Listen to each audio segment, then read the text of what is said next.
class 6. Welcome back to the physics class once again. So today what we are going to start with a new chapter, that is chapter number 2, physical quantity and measurement. So for that reason we have to know certain terms, and or rather we can call them terminologies, and how they are going to be applicable in our chapters. So let's get started. So when we are talking about the physical quantity and the measurement in physics, first we have to know about the measurement, right? Now what is measurement? Whenever in our regular life we do lot of measurements, like we measure the lines, we measure the area, volume, or say time, anything. So what basically measurement is? Measurement is the comparison. Now what we are comparing? From there comes the physical quantities. Okay. So this measurement and physical quantity, these are two very interrelated terms. How they are interrelated? So measurement, first of all, we are measuring what? The physical quantities. And physical quantities, what they are? Physical quantities are the amount or number of any matter which we can measure basically. Okay, so the quantities, how we can write this? See here, I have written the physical quantity. How we can define them? The quantities which can be measured. Okay, now how we are measuring them? Okay, measurement, as I said, is the comparison. So we are comparing the physical quantities with what? The other physical quantities. How? Measurement, we can say it is the comparison between the unknown physical quantity or the unknown quantity with the fixed quantity of same kind. Okay, how this is? Say this is a unknown quantity. We don't know the measurement of this marker. We know the measurement of this marker. Now both are the marker, right? So if we are comparing this unknown quantity or the unknown measurement of this marker with this known marker, we can know the height or size of this marker, right? We can say like this. Let's take another example. Suppose we have gone to the supermarket. Okay. Supermarket to buy what? Cloth for making your uniform. Okay. Now when we are going to the supermarket, what we will say to the market shopkeeper? We will say that give us some cloth, right? Now what we will say, how we are going to, he is going to give us the length of the cloth, right? So the length is the physical quantity. What we are going to buy? The length of the physical quantity, that is the length of the cloth. Okay. Now we say that please give us this much amount of cloth. Okay. And the shopkeeper take out his measuring tape and he starts measuring how much, say this much amount of cloth you needed. So he take out that measuring tape and he starts measuring the cloth. So this cloth, the length of this cloth, he didn't know. First, he didn't know that much amount I am required. Say 1 meter. He didn't know how much is the 1 meter of a cloth. So he take out his tape to measure it. So he is measuring with the tape. That tape is already fixed quantity because all the markings are given out there. So he is comparing both of the unknown quantity, that is the length of the cloth, and the known quantity or fixed quantity, that is the measuring tape. From there he can find how much is 1 meter or 2 meter, how much we needed. So from there we can say what is measurement? Measurement is the comparison between the unknown quantity Here unknown quantity was what? The length of the cloth with the known or fixed quantity of same kind, okay? Of same kind. Now what is this same kind stands for? He needed to measure, he cannot measure the length with the time, right? He needed to tally the same kind of quantity, okay? So this is the relation between a physical quantity and the measurement and how they are interrelated with each other.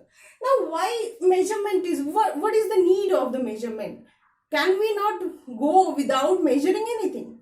No, because for knowing anything exact amount, suppose what is the size of your pencil?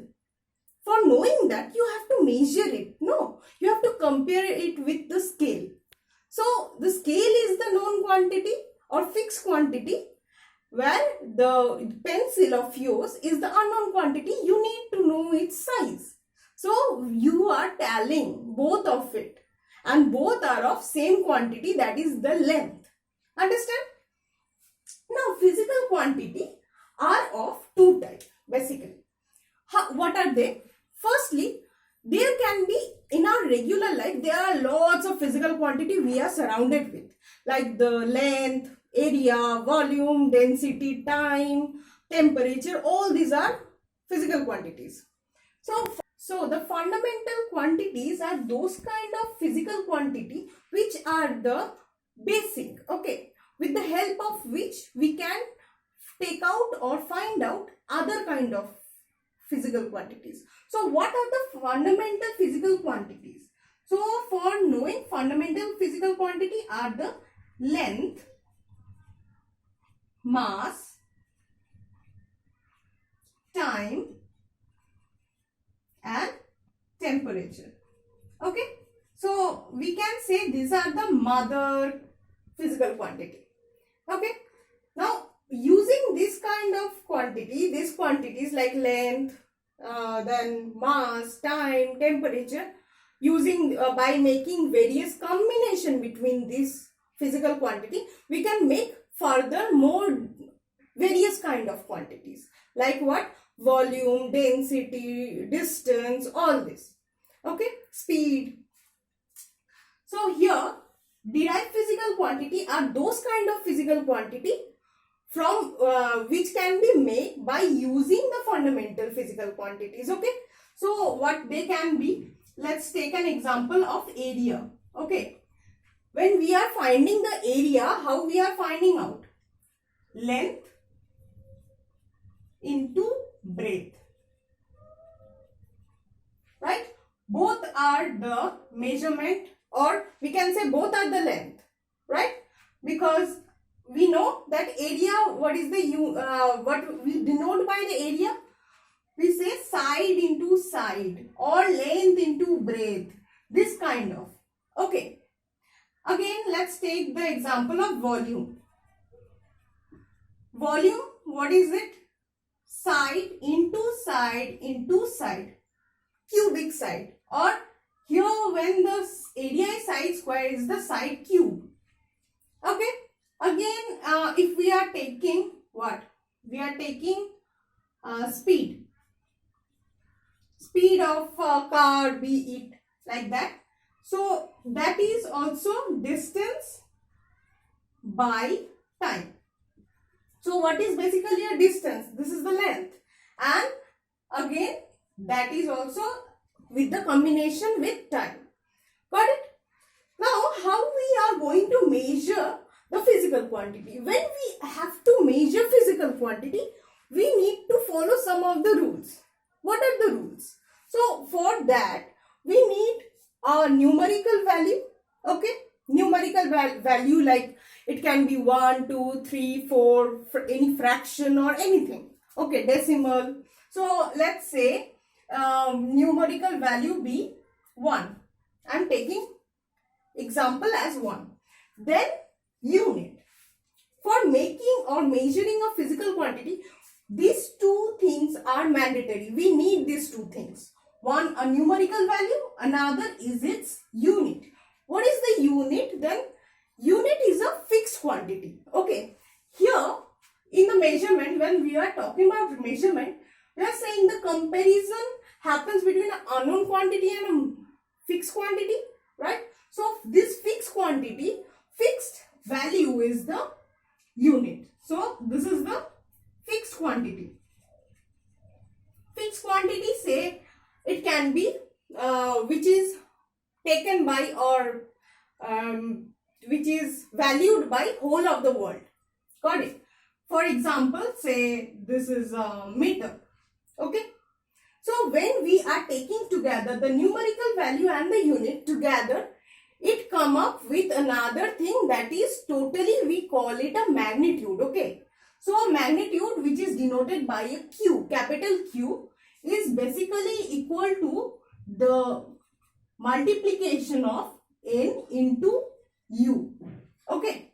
N into U. Here N is the numerical value and U is its unit. So we can say whenever we are going to a marketplace or anywhere, when we have to buy something or we have to denote anything, we cannot say give me one that. No, we have to say when you are buying the cloth, you have to say give me 1 meter of the cloth. You cannot say give me one of the cloth. No. So you cannot miss out neither the numerical value nor its unit. Okay. So this is it for this class. On the next class, we are going to talk more about the unit and its various kind and its rules. So see you in the next class and take up all the questions related to how much we have done today and do it and submit me as a homework. Thank you for watching.